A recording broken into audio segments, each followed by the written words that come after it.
Question number 17 देखिए, find the 20th term from the last of the AP 3,8,13 और AN की value 253 आपको given है। तो कह रहा है 20th term from the last. सबसे पहले जो हमें AP गिवन है वो हम लिख लेते हैं, यानी 3,8,13 और AN की वैल्यू कितनी गिवन है, 253 आपको गिवन है।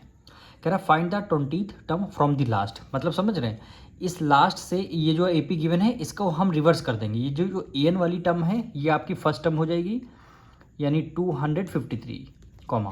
अब देखिए यहाँ 3 में कितना ऐड कर दिया, 5 ऐड कर दिया, 8 आया। 8 में कितना ऐड कर लिया, 13 आ गया, 5 ऐड कर दिया, यानी 3 में 5 ऐड कर लिया, 8 आ गया। 8 में 5 ऐड कर लिया, 13, यानी D की वैल्यू कितनी 5 आ रही है जो हमें गिवन थी। अगर हम इसका लास्ट फ्रॉम दी लास्ट अगर लास्ट से देखेंगे तो D की वैल्यू हम क्या करते हैं, माइनस करते चले जाएंगे। यानी ये जो AP गिवन थी इसमें D की वैल्यू प्लस में आ रहे थे, +5 आ रहे थे। लेकिन क्वेश्चन में बोला है इसके लास्ट से करेंगे तो AN जो होगा वो हमारा A1 हो जाएगा, और D की वैल्यू फर्स्ट AP में प्लस में थी, +5 थी, तो हम इस यहाँ पे क्या हो जाएगी -5, यानी 253 में हम क्या कर देंगे, 5 माइनस कर देंगे तो कितना आ जाएगा, 248 आ जाएगा। 248 में 5 माइनस कर देंगे कितना आ जाएगा, 243 आ जाएगा। ठीक, ऐसे करते करते जो आपका A1 है वो आपका AN हो जाएगा यहाँ पे। ठीक, मतलब समझ, ये वाली AP क्वेश्चन में गिवन थी और क्वेश्चन बोला 20th term from the last, यानी लास्ट से 20th टर्म आपको फाइंड करना, यानी AP को हमने रिवर्स कर दिया। जो हमारी AN गिवन था उसको हमने A1 कर दिया, जो हमारा A1 गिवन था उसको हमने AN कर दिया। ये आपका A1 होगा, ये आपका A2, ये आपका 3 और ये वैल्यू आपकी AN हो जाएगी। और D की वैल्यू आपको पता है -5 है, तो कर लीजिए A2 माइनस A1। ठीक, D की वैल्यू आपको पता है 248 में से माइनस कर देंगे 253, वैल्यू क्या आएगी -5 है, यानी D की वैल्यू -5 आ चुकी।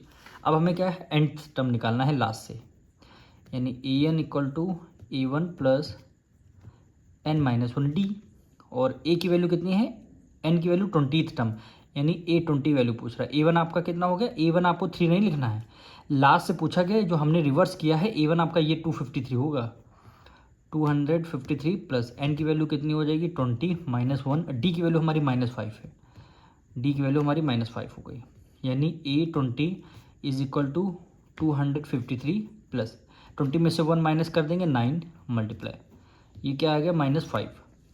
ठीक, यानी 253, 19 5 ज़ा 95, प्लस माइनस माइनस हो गया, यानी 253 से में से 95 माइनस कर दें कितना आ जाएगा 158, यानी हमारी A20 की वैल्यू कितनी आ गई 158, यही क्या हो जाएगा आपका आंसर हो जाएगा।